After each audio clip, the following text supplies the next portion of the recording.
Bismillahirrahmanirrahim. Assalamualaikum warahmatullahi wabarakatuh. Selamat pagi anak-anak, kita bertemu lagi pada kegiatan belajar mengajar daring. Pagi hari ini kita sudah sampai pada tema 1, subtema 2, pembelajaran 4. Nah, sebelum dimulai kegiatan ini, kamu persiapkan dirimu, persiapkan alat tulis dan bukumu, terutama buku tema 1. Kamu catat informasi penting pada video ini, sehingga nanti ketika kamu harus mengerjakan soalnya, kamu tidak perlu memutar ulang videonya. Sekarang kita masuk pada subtema 2 yang berjudul Hewan Sahabatku, dan kita ada di pembelajaran 4, halaman 92. Pembelajaran 4 ini ada fokus pembelajaran yaitu 1 PPKN, 2 Bahasa Indonesia, dan 3 Matematika. Nah, sebelum kita lebih lanjut, mari kita baca bacaan yang ada di hadapan kita. Ikan bandeng merupakan ikan pangan yang terkenal di Asia Tenggara. Ikan ini banyak dikenal orang sebagai ikan air tawar. Habitat asli ikan bandeng sebenarnya di laut, tetapi ikan ini dapat hidup di air tawar maupun di air payau. Mata pelajaran PPKN, materi pelaksanaan sila keempat.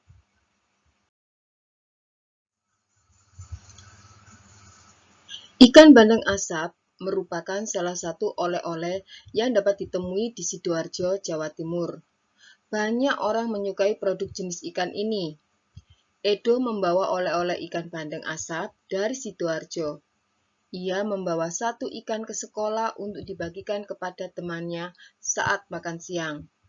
Potongan ikan hanya cukup untuk 6 orang saat makan siang tiba. Selain sahabatnya, 3 orang temannya yang lain ikut bergabung. Semuanya ada di sekitar 9 orang mengelilingi meja kantin. Edo bingung.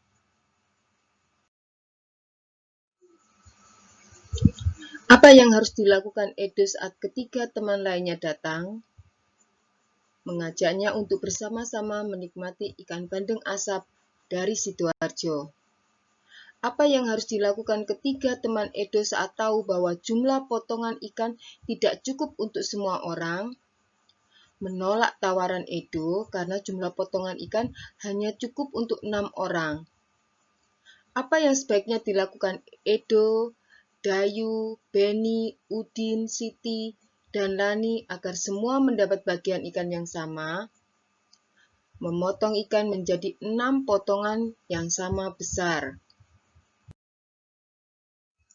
Mari kita pahami kelima sila Pancasila sebagai berikut. 1. Ketuhanan yang Maha Esa. 2. Kemanusiaan yang adil dan beradab. 3. Persatuan Indonesia. 4. Kerakyatan yang dipimpin oleh hikmat, kebijaksanaan dalam permusyawaratan perwakilan. 5. Keadilan sosial bagi seluruh rakyat Indonesia. Anak-anak, dari 3 pertanyaan tadi yang sudah Bu Yulistri lengkapi dengan jawaban, apakah sudah sesuai dengan penerapan sila keempat? Ya, tentu saja. Tapi jika kamu merasa kurang lengkap, boleh kamu tambahi. Nah, sekarang carilah 3 contoh perilaku atau sikap lain dalam kehidupan sehari-hari di sekolah yang sesuai dengan nilai-nilai sila keempat Pancasila. Pertanyaan ini sudah Bu Listri lengkapi dengan jawabannya juga. Jawaban dari 3 contoh perilaku atau sikap dalam kehidupan sehari-hari itu adalah melakukan musyawarah. Contohnya saat hendak memilih ketua kelas. Mematuhi dan menjalankan hasil musyawarah dengan itikat baik.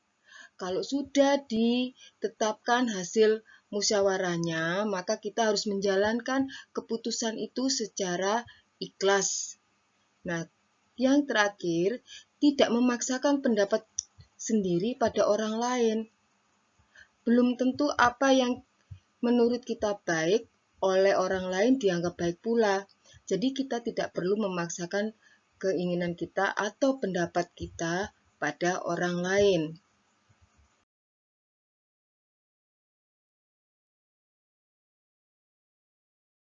Anak-anak, sekarang kita pada mata pelajaran Bahasa Indonesia dengan materi menemukan ide pokok. Di pembelajaran sebelumnya, kamu sudah mendengarkan teks laporan yang dibacakan oleh gurumu dan membuat catatan pada diagram. Kamu juga sudah mengumpulkan fakta-fakta yang ada dalam bentuk tulisan. Simaklah kembali gurumu yang akan membaca teks laporan yang berbeda. Catat ide pokoknya pada diagram. Judul teks laporan saat ini adalah bunglon. Nah, sekarang perhatikan Bu Yulistri membacakan teks laporannya. Paragraf pertama. Bunglon adalah hewan reptil sejenis kadal kecil yang biasa hidup di pohon. Tampilannya mirip hewan purba. Bunglon jantan biasanya mempunyai tanduk, sirip, dan gelambir leher. Paragraf 2. Bunglon memiliki kemampuan untuk mengubah warna kulitnya. Bunglon tidak bisa berubah kulit ke semua warna, hanya ke warna-warna tertentu saja. Nah, anak-anak, tadi kamu sudah menyimak kan apa yang Bu Yulistri bacakan. Teks laporan tadi ada 2 paragraf. Simak kembali gurumu yang akan membacakan teks laporan tadi. Ya, kemudian kamu catat ide pokoknya, lalu kamu tulis di diagram yang sudah disiapkan. Dengarkan lagi, Bu Yulistri akan membaca paragraf pertama. Bunglon adalah hewan reptil sejenis kadal kecil yang biasa hidup di pohon. Tampilannya mirip hewan purba. Bunglon jantan biasanya mempunyai tanduk, sirip, dan gelambir leher.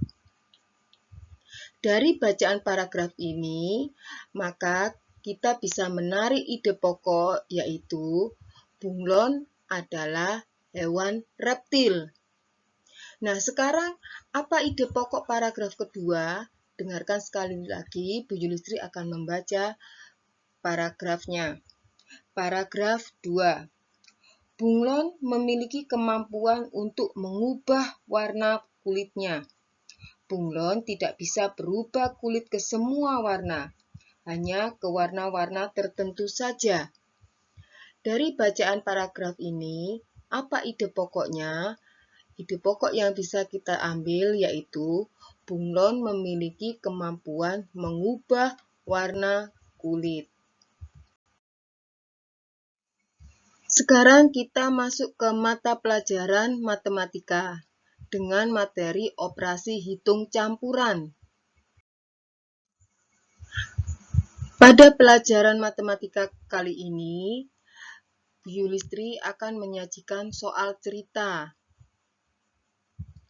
Keragaman hewan di Indonesia sangat mengagumkan. Banyak jenis ikan yang harus kita manfaatkan karena mengonsumsinya sangat baik bagi kesehatan. Ikan bandeng asap merupakan salah satu pengolahan ikan yang berasal dari Laut Indonesia. Edo membawa kardus ikan bandeng asap untuk dibagikan kepada Beni, Siti, Lani, Udin, dan Dayu. Ia membawa 4 kardus berisi 2 ikan dan 4 kardus berisi 3 ikan. Tulis ulangi, 4 kardus berisi 2 ikan dan 4 kardus lagi berisi 3 ikan. Teman-teman Edo membaginya sehingga setiap orang mendapatkan jumlah yang sama. Berapa ikan bandeng asap yang akan dibawa pulang mereka? Anak-anak, dari pertanyaan soal cerita tadi, Maka Biolistri bisa memberi jawabannya. Edo mempunyai 5 orang teman.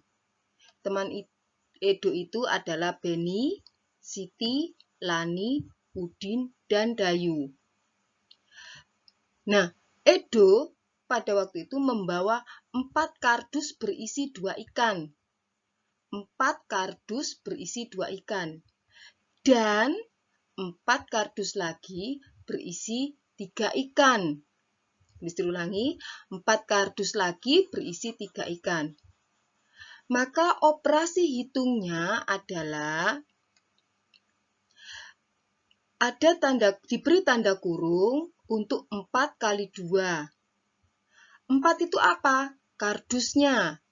Dan 2 itu ikan. Tadi kan membawa 4 kardus yang berisi 2 ikan. Nah, ini dimasukkan dalam 1 tanda kurung.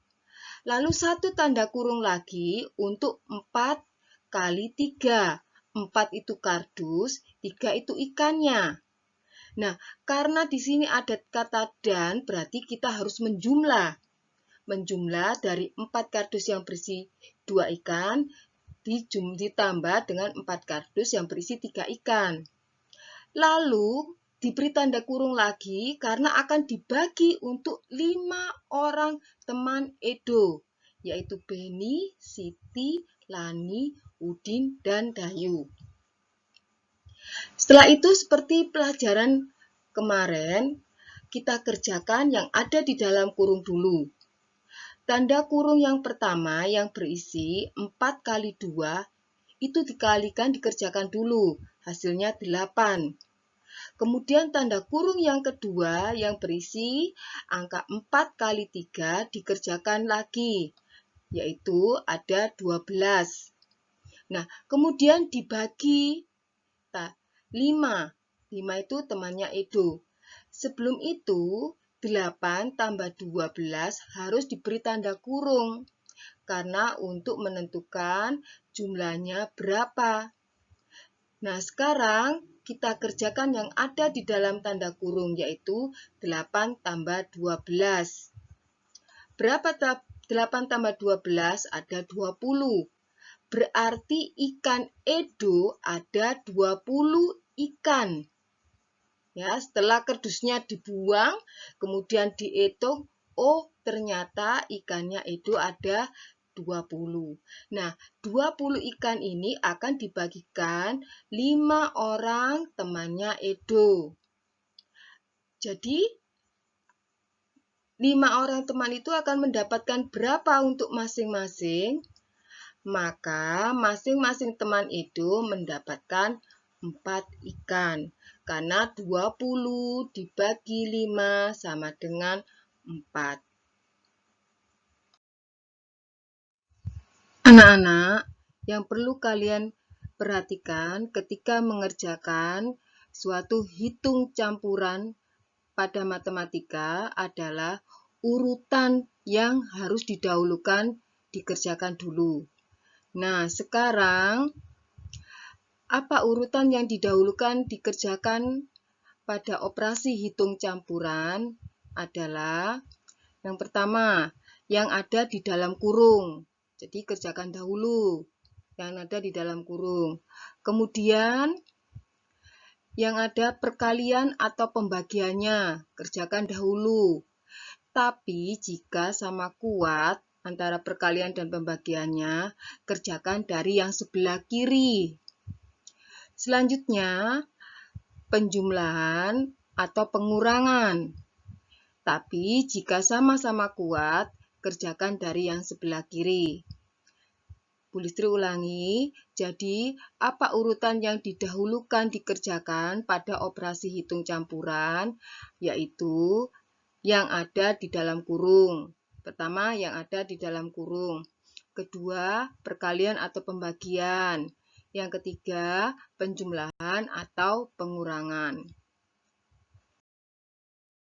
Anak-anak, sekarang kita menginjak soal matematika berikutnya. Ada 4 soal yang harus kamu jawab. Nah, 4 soal ini adalah 1. 245 dikurangi dalam kurung 3 kali 63. Nomor 2, dalam kurung 56 ditambah 24 dibagi 8. Nomor 3, 90 kali dalam kurung 6 bagi 3. Nomor 4, dalam kurung 300 ditambah 60 kali dalam kurung 12 dibagi 4. Bu Listri ulangi lagi ya. Nomor 1, 245 dikurangi di dalam kurung 3 kali 63. Nomor 2, dalam kurung 56 ditambah 24 bagi 8. Nomor 3, 90 kali dalam kurung 6 bagi 3. Nomor 4, 300 dalam kurung 300 tambah 60 kali dalam kurung 12 dibagi 4. Sekarang kita jawab. Tapi Bu Yulistri pada saat ini hanya akan menjawab 2 soal saja. Lalu nomor 3 dan 4 kamu kerjakan sendiri, boleh bertanya pada orang tuamu, bertanya pada kakakmu atau siapa saja. Atau kalau kamu sudah paham, bisa lihat dari pelajaran yang kemarin, langsung kamu kerjakan. Yang nomor 1, 245 dikurangi dalam kurung 3 kali 63. Pelajaran yang lalu sudah pernah dijelaskan bahwa kerjakan dahulu yang ada di dalam kurung. Yang ada di dalam kurung adalah 3 kali 63. Berapa 3 kali 63? 189. Nah, sekarang 245 dikurangi 189 ada 56. Soal yang kedua. Dalam kurung 56 ditambah 24 dibagi 8. Kerjakan yang ada di dalam kurung dulu, yaitu 56 tambah 24. Ada hasilnya 80. Kemudian dibagi 8. Nah, sekarang tinggal membagi 80 dibagi 8. Hasilnya 10. Soal nomor 3 dan soal nomor 4, kamu.